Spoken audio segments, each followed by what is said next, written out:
disimpan oleh anak di dompet.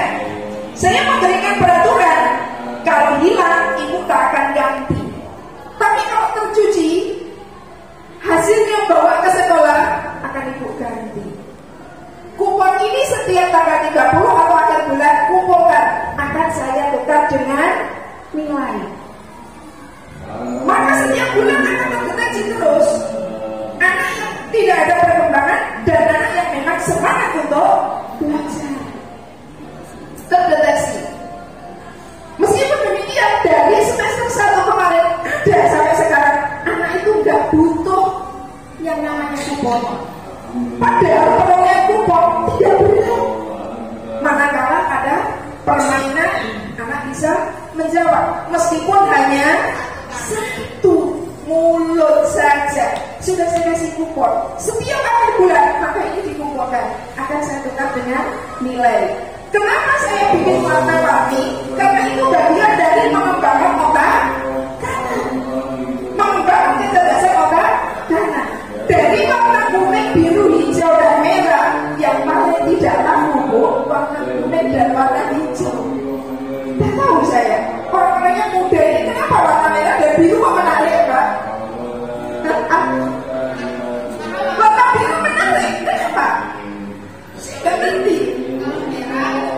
Pink, cinta, oke, saya terima. Warna pink ya, warna cinta. Kita dulu masih sama ya Bu ya, definisinya. Kalau pink itu warna cinta, sama. Nah, definisi ini tidak berubah Bu. Tetapi manakala sekarang ngomong esai, berubah. Esai itu berubah. Makna esai dan sebenarnya, definisi esai yang sebenarnya dengan definisi saat ini ya berkembang. Dari mana kok bisa berkembang? Ya karena pengaruh ini. Nah, anak bisa merencanakan, mendefinisikan dari diajari sendiri. Makanya kemarin ketika saya bimbing penulisan esai yang akan dikirim ke lomba, sudah masuk final, tiba-tiba ada permasalahan, dosen atau juri itu memberikan menyarankan definisi esai itu bukan itu nah ternyata ada beberapa perbedaan mana. Makanya saya tanya, warna biru kok justru menarik, ini ada apa Mbak? Mempunyai makna apa biru kok menarik? Hah? Oh, warna langit ya. Nah berarti kan saya harus belajar kepada anak-anak sekarang. Iya, anak-anak suka warna langit ya. Kalau dulu warna hijau itu saya suka. Karena apa? Daun muda warna hijau. Ini sekarang langit. Nah, pemahaman inilah yang akhirnya dekat dengan anak, dekat dengan bermakna dengan kehidupan anak. Makanya pembelajaran itu harus joyful learning. Kalau saya mengajar TK, mengajari guru-guru TK kan sudah biasa. Bu Emi dulu PGA ya Bu Emi ya.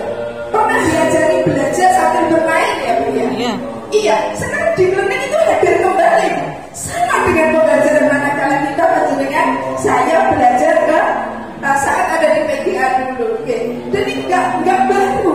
Di learning itu bukan hal yang baru, tetapi adalah barang yang lama yang kita gunakan dengan kondisi yang saat ini, disesuaikan dengan saat ini gitu loh. Makanya nggak usah heran belum belajar di learning, nggak apa-apa kok, dari dulu sudah biasa kita. Oke, slide berikutnya Bu, di bawahnya.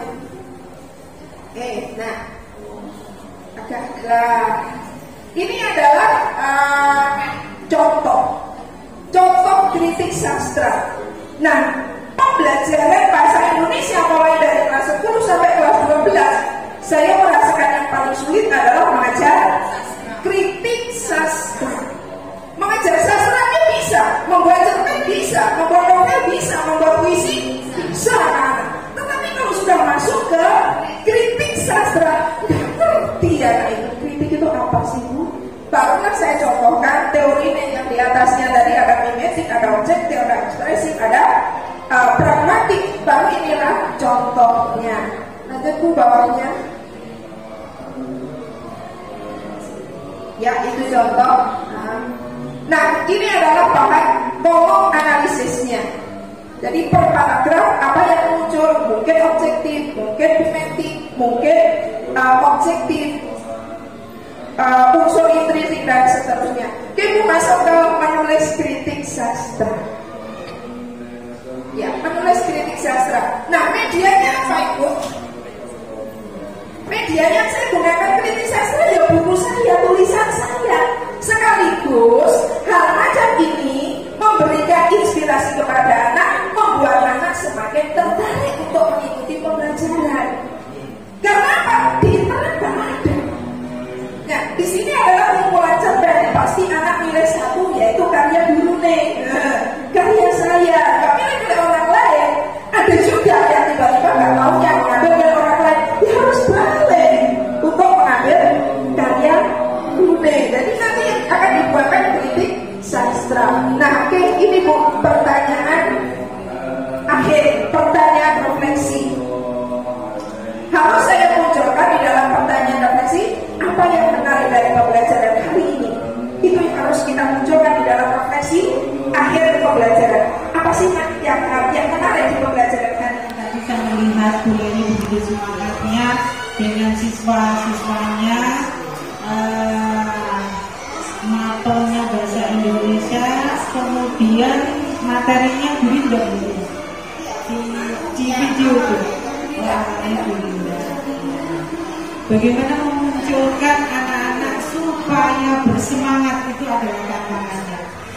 Saya percaya panjenengan pasti punya kreasi yang bermacam-macam di madrasahnya untuk menyampaikan materi terkait dengan kompetensi profesional panjenengan sebagai seorang guru.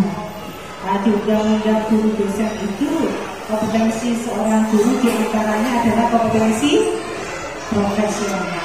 Kompetensi profesional itu berkaitan dengan materi yang panjenengan mampu. Karena bahasa Indonesia, maka tantangannya bagaimana menyampaikan materi bahasa Indonesia itu sampai kepada anak-anak. Kemudian dipadu-padankan juga dengan kompetensi pedagogi. Nah, tidak ada salahnya jenengan buka kembali ilmu psikologi perkembangan. Bagaimana sih perkembangan usia anak-anak aliyah itu kelas 10, 11, 12 itu berbeda-beda yang kita hadapi. Nah, kemudian berkaitan dengan deep learning, betul yang disampaikan Bu Leni. Pembelajarannya itu harus menarik. Nek gak menarik, apalagi mungkin panjenengan dikondisikan pada jam-jam rawan.